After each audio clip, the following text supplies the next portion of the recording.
Hi people, welcome back to my YouTube channel, and today we will be mainly covering questions that I get asked a lot. Should I continue my undergraduate or postgraduate study locally or continue it overseas, and why should I do it overseas? So this video is gonna answer that, so stay tuned.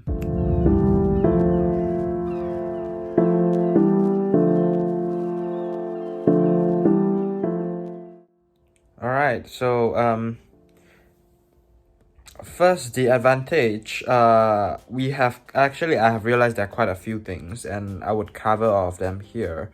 So the first advantage that I think I got from it is actually learning to be dependent, as in self-dependent and to be independent. Like, rely on myself for a lot of things and take up responsibility for myself, to take care after myself.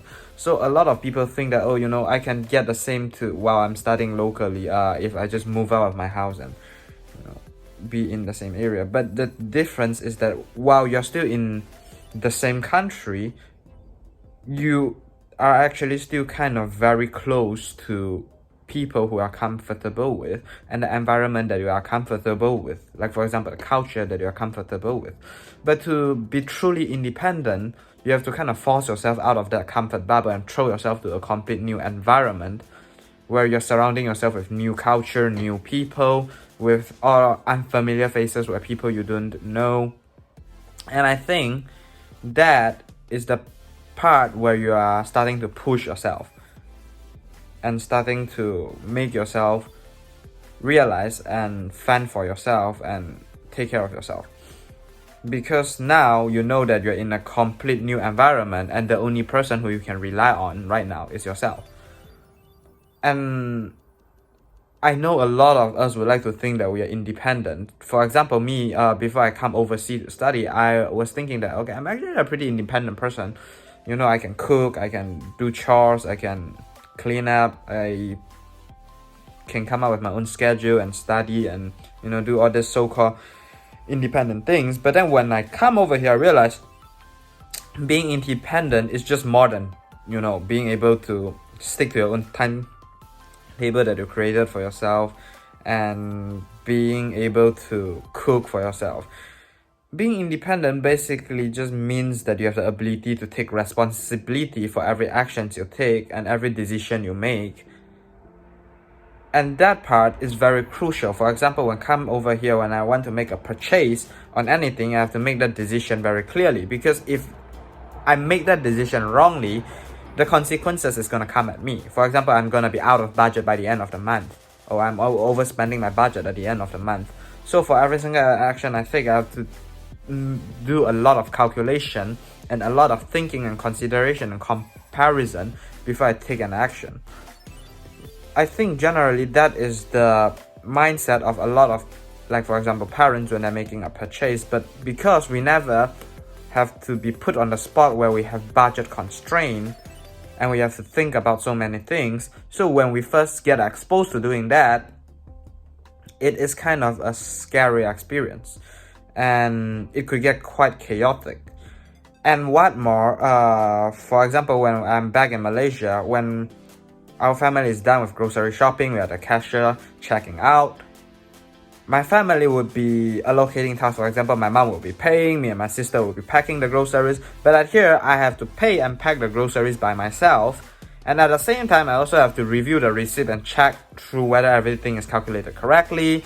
And I have to do all of that by myself in a short period of time, and everything can get very messy and chaotic in that one split second because of that one small mistake you make.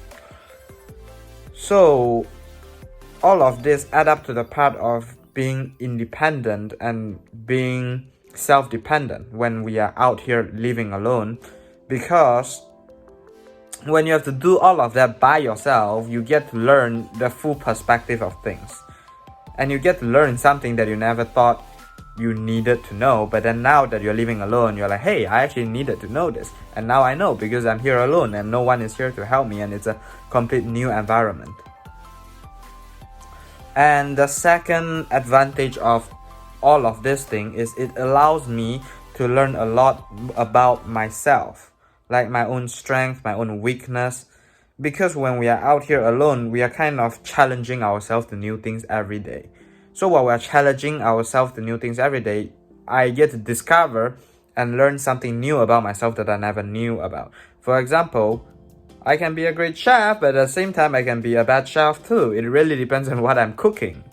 And one thing I also learned about myself that's very random is I enjoy coming up with my new recipe. For example, I was looking at recipes online and I decided, nah, I'm not gonna follow that. I just kind of created my own recipe based off that. So I think that's something that I learned about me that's very interesting. Weakness wise, I learned that I have the tendency to get panicky whenever I'm in a very stressful situation. For example, I mentioned when I have to pay and pack the grocery at the same time, I normally become very panicky at that moment because I just am trying to arrange my grocery into my bag. But at the same time, I'm also trying to look through the receipt and make sure that the cashier is scanning everything correctly, everything is on the right amount. And then when I pay, when I receive the change, I have to calculate the change. And then the next customer behind me is already starting to move. So everything just became very stressful at that moment, and then I start panicking.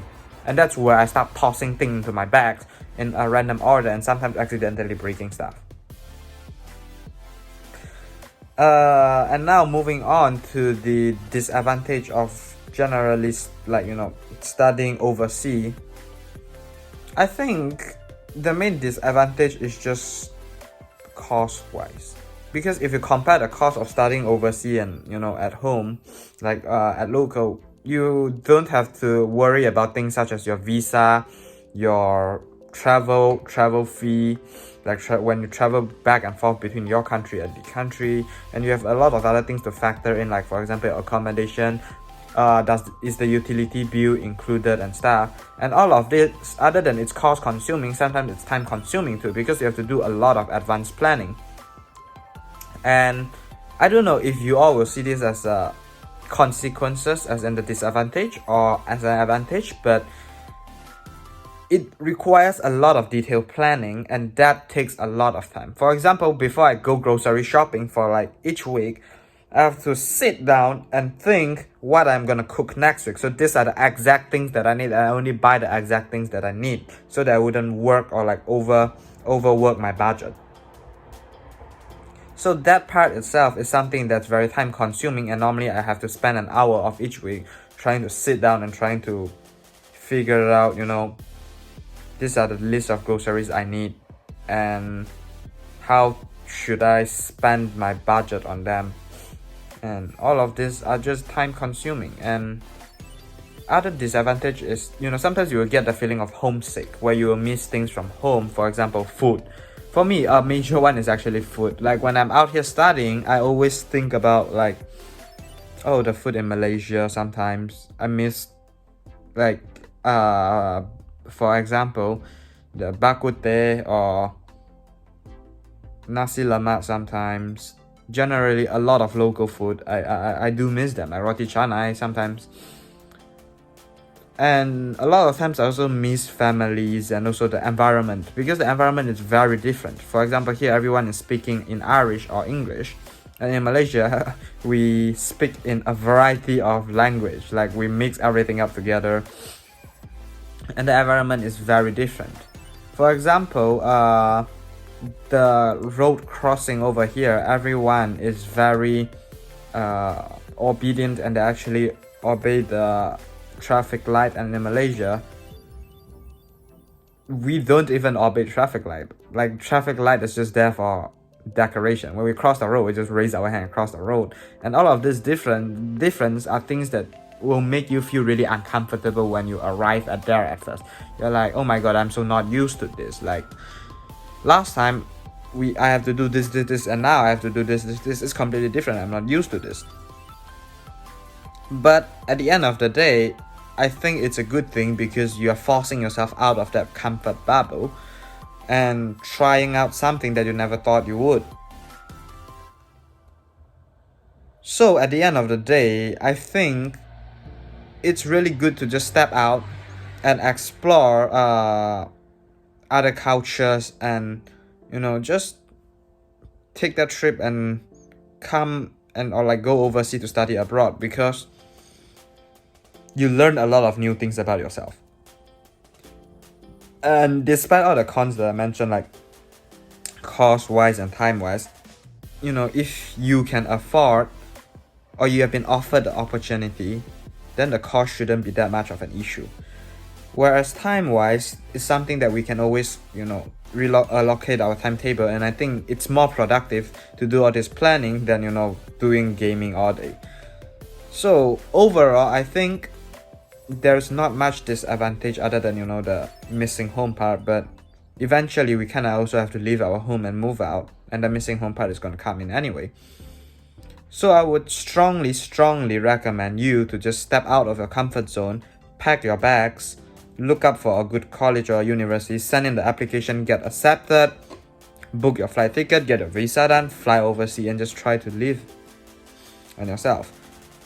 But there are a few things you need to prepare when you decide to move overseas and prepare to live by yourself. One of the things is that I would strongly recommend you, if you want to study overseas, to have an education consultant, but not just any education consultant, an education consultant that is based overseas. For example, me, I rely on this education consultant group is called Go21 because their consultants are based in Ireland. So if there's anything that could personally help me because they're physically here. For example, I remember during the first week, I have issues with grocery, and my consultant was so nice, and she actually shopped and brought all the groceries to me that I need for that week.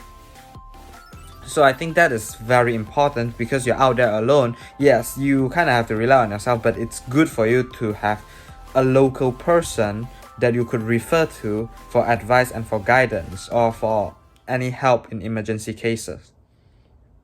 And the second thing you need to look into is a lot about immigration rule. For example, what type of visas you need to get, how are the visas gonna be applied, is there any requirement, for example, finance requirement. And another thing when we mention about finance that we need to look into is the banks and the card. How are you going to finance yourself over here? Are you going to start a bank account over here, or are you going to use an overseas bank account? All of these are things that you have to compare and factor when you are making all the preparation to come over. And then other things that you need to take note of, or I also have to take note of, is future planning. For example, after I complete my study, do I want to stay here and work here? If so, what are the visas adjustment that are needed, or what are some of the things that I need to take note of, or do they allow people to work over here after we graduate? What are the salary over here? How are the living conditions here like? I mean, these are just certain extra things that I would generally advise you to take note of if you want to study overseas, other than the normal thing that people consider are like cost, groceries, accommodation. These are things that are important. However, the things that I mentioned just now, for example, your visa, your education consultant, all of these are things that are important too. And the future part, that is extremely important, because when you're studying overseas, you have to keep that going. Man, I want to work here, so I need to study hard, I need to study well. But other than that, generally, I think these are a few things that I would advise people to take note of when they make the decision to fly overseas and just study. But yeah, I think that should sums up what I personally learned and what I think about studying overseas. So if you guys enjoy or appreciate the advice that I give in this video today, feel free to leave a thumbs up, and I'm gonna give more advice, or I will be doing more vlogs about different things over here for the next few upcoming videos. So feel free to subscribe and hit the notification bell so you get notified when I release a new video. Other than that, stay safe, and I will see you all in my next video.